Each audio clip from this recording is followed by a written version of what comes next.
ایک دفعہ کا ذکر ہے، ایک غریب موچی تھا جو دن رات محنت کرتا اور اپنے بیوی بچوں کا پیٹ پالتا۔ ایک دن وہ آٹا لے کر گھر کی طرف آ رہا تھا کہ ہوا کا تیز بگولا آیا اور تمام آٹا لے کر اڑ گیا۔ غریب موچی بہت غصے میں آ گیا۔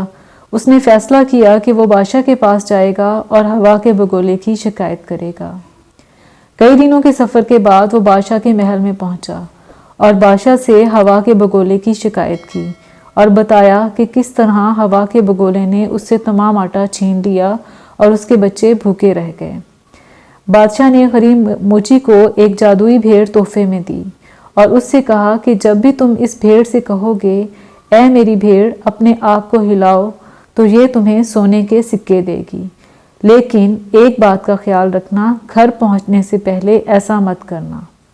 موچی نے بھیڑ کو اٹھایا اور واپس چل دیا، لیکن راستے میں اسے خیال آیا کہ دیکھنا چاہیے کیا واقعی یہ جادوئی بھیڑ ہے۔ اس نے بھیڑ سے کہا اے میری بھیڑ اپنے آپ کو ہلاؤ۔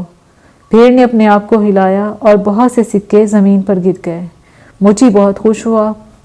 اس نے تمام سکے اکٹھے کیے اور بھیڑ کو لے کر گھر کی طرف چل پڑا۔ واپسی پر جب رات ہو گئی تو موچی نے اپنے ایک پرانے دوست کے گھر رکنے کا فیصلہ کیا۔ اس نے دوست سے کہا اس بھیڑ سے یہ مت کہنا اے میری بھیڑ اپنے آپ کو ہلاؤ۔ دوست نے کہا ٹھیک ہے۔ جب موچی سو گیا تو اس کے دوست نے بھیڑ کے پاس جا کر کہا اے میری بھیڑ اپنے آپ کو ہلاؤ۔ بھیڑ نے اپنے آپ کو ہلایا اور سونے کے سکے زمین پہ گر گئے۔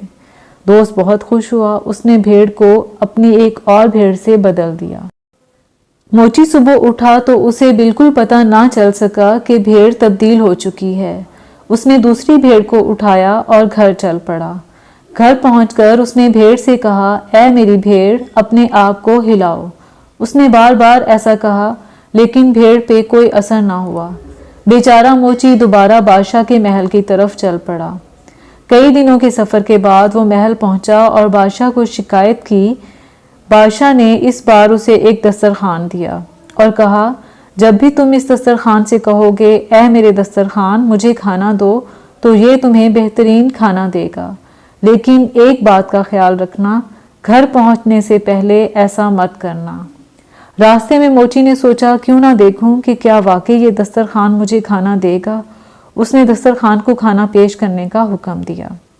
دسترخوان پر طرح طرح کے کھانے آ گئے۔ موچی نے پیٹ بھر کر کھانا کھایا، دسترخوان اٹھایا اور چل پڑا۔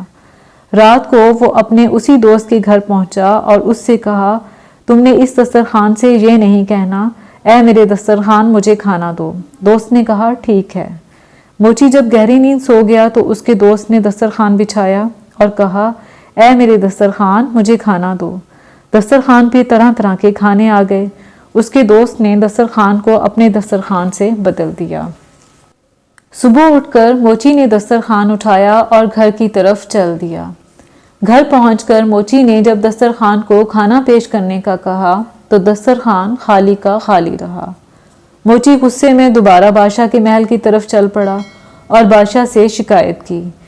بادشاہ نے اس دفعہ اسے ایک چھڑی دی اور کہا کہ جب تک وہ گھر نہ پہنچے اس وقت تک اس چھڑی سے یہ نہ کہے اے میری چھڑی چالاکی سے اپنے آپ کو حرکت دو۔ موچی نے چھڑی لی اور چل دیا۔ راستے میں پھر موچی کو تجسس ہوا اور اس نے چھڑی سے کہا اے میری چھڑی چالاکی سے اپنے آپ کو حرکت دو۔ چھڑی ہوا میں بلند ہوئی اور موچی کی پٹائی شروع کر دی۔ موچی گھبرا گیا اور چھڑی سے کہا رک جاؤ رک جاؤ۔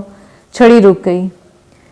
اب وہ چھڑی لے کر اپنے دوست کے گھر پہنچا اور اپنے دوست سے کہا کہ اس چھڑی سے یہ مت کہنا کہ اے میری چھڑی چالاکی سے اپنے آپ کو حرکت دو۔ دوست نے کہا ٹھیک ہے۔ موچی جب سو گیا تو اس کے دوست چپکے سے اٹھا اور چھڑی سے کہا اے میری چھڑی چالاکی سے اپنے آپ کو حرکت دو۔ چھڑی نے اس کی پٹائی شروع کر دی اور وہ شور مچانے لگا، مدد کے لیے پکارنے لگا۔ موچی کی آنکھ کھل گئی۔ موچی کے دوست نے اس سے معافی مانگتے ہوئے کہا کہ میں تمہیں تمہاری بھیڑ اور دسترخوان واپس کر دوں گا، لیکن مجھے اس چھڑی سے بچا لو۔ موچی نے چھڑی سے کہا رک جاؤ رک جاؤ۔ چھڑی رک گئی۔ موچی نے اپنی بھیڑ اور دسترخوان واپس لیا اور خوشی خوشی گھر کی طرف چل دیا۔